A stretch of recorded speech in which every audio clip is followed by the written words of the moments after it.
Hello friends, welcome to my channel teaching by Ansari. कैसे हैं आप लोग? आई होप आप लोग अच्छे होंगे और अच्छे होना भी चाहिए।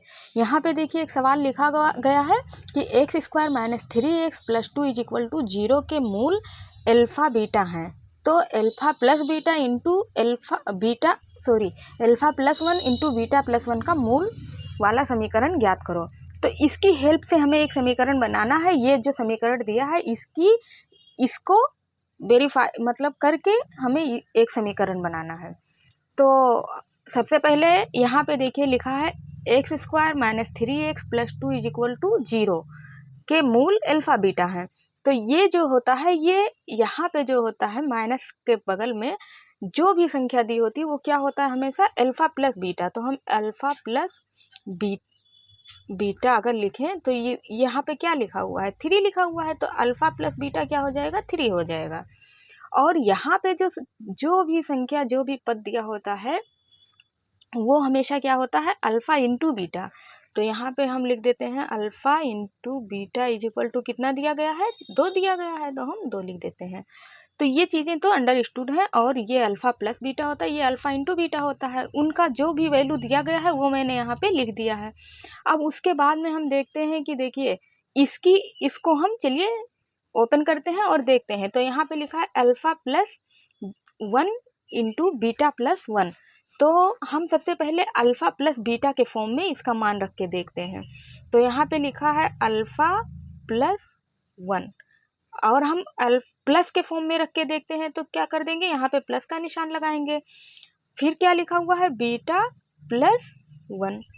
तो अब हम अगर इसको करना चाहें या हम इधर ना लिख के इधर ही लिख दें तो यहाँ पे क्या हो जाएगा, अल्फा प्लस बीटा और एक कितना हो जाएगा, 2 हो जाएगा। तो अल्फा प्लस बीटा प्लस कितना हो जाएगा, यहाँ पे 2 यहाँ पे प्लस रहेगा, प्लस 2 हो जाएगा। Alpha plus beta plus 2।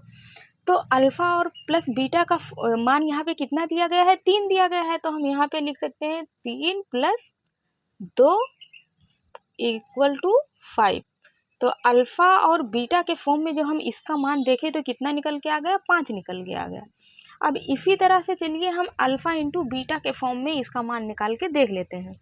तो हम अल्फा प्लस 1, फिर यहाँ पे गुणा का निशान है तो हम गुणा लगाएंगे, इंटू बीटा प्लस 1। इस तरह से अगर हम करें तो अल्फा को बीटा से हम गुणा करेंगे तो क्या हो जाएगा, अल्फा गुणे बीटा हो जाएगा। अब फिर अल्फा को 1 से गुणा करेंगे तो क्या हो जाएगा, प्लस है तो प्लस रहेगा, यहाँ पे सिर्फ अल्फा आ जाएगा क्योंकि हम 1 से गुणा करेंगे तो कोई भी फर्क नहीं पड़ता है। अब हम 1 को बीटा से गुणा करेंगे तो क्या आ जाएगा, प्लस है तो प्लस रहेगा, यहाँ पे सिर्फ बीटा आ जाएगा। अब हम 1 को 1 से गुणा करेंगे तो कितना आ जाएगा, 1 ही आएगा क्योंकि 1 का मतलब 1 ही, चाहे कितना भी स्क्वायर हो, कितना भी उस पर पावर हो।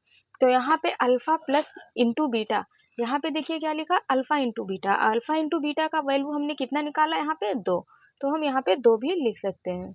अल्फा प्लस बीटा यहाँ पे लिखा है, अल्फा प्लस बीटा का वैल्यू हमने यहाँ पे निकाला था तो कितना निकल के आया था, 3 निकल के आया था। हम 3 लिख देते हैं और प्लस का यहाँ 1 है तो 1 रहने देंगे।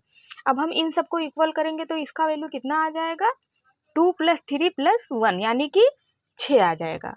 तो यहाँ पे देखिए अल्फा प्लस बीटा का वैल्यू जब हमने इसके हेल्प से निकाला तो कितना निकल के आया, 5। और जब अल्फा इंटू बीटा का वैल्यू इसके हेल्प से निकाला तो कितना निकल के आया, 6।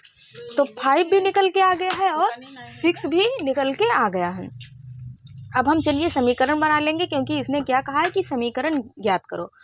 तो यहाँ पे एक्स स्क्वायर है तो इसका जो है द्विघात समीकरण बनाने के लिए सबसे पहले क्या होता है, पहला वाला द्विघात समीकरण यानी कि एक्स स्क्वायर हम कर देंगे। यहाँ पे हर हाल में क्या होना चाहिए, माइनस का निशान होना चाहिए। ये चीज़ भी अंडरस्टूड होती है और मैं कई वीडियोज में ये चीज़ें बता भी चुकी हूँ। तो यहाँ पे इसी वजह से हम यहाँ माइनस लगाएंगे। यहाँ पे हमेशा क्या होता है, अल्फा प्लस बीटा की वैल्यू होती है। तो यहाँ पे अल्फा प्लस बीटा की वैल्यू क्या निकल के आई है, 5। तो हम यहाँ पे क्या लिख देंगे, 5x। यहाँ पे अब हम प्लस का निशान लगाएंगे क्योंकि प्लस होता ही है। तो यहाँ पे हम प्लस का निशान लगाएंगे और यहाँ पे अब किसकी वैल्यू होती है, अल्फा इंटू बीटा की वैल्यू होती है। तो अल्फा इंटू बीटा की वैल्यू कितनी निकल के आई है, 6। तो यहाँ पे हम 6 लिख देंगे। चाहे चाहें तो इसके इक्वल टू 0 लिख देंगे और ये समीकरण मैंने बहुत आसानी से और बहुत अच्छे से बना दिया है। तो आई होप आपको ये वीडियो बहुत अच्छे से समझ में आया होगा। मैं कोई भी ऐसा स्टेप नहीं है जिसे मैं मिस कर दूँ या ये आप बाद में सोचने पे मजबूर हो जाएँ कि आखिर ऐसा क्यों आ गया है। तो अगर आपको वीडियो अच्छा लगे लाइक सब्सक्राइब करें, बेल आइकन को प्रेस करें, ज़्यादा से ज़्यादा शेयर करें और ऐसे ही सपोर्ट करते रहें। अगर आप फेसबुक पे फॉलो नहीं किए हैं तो वहाँ पे भी टीचिंग बाय अंसारी के नाम से पेज है, वहाँ पे जाके आप फॉलो कर सकते हैं। इंस्टा पे भी फॉलो कर सकते हैं। Thank you for watching.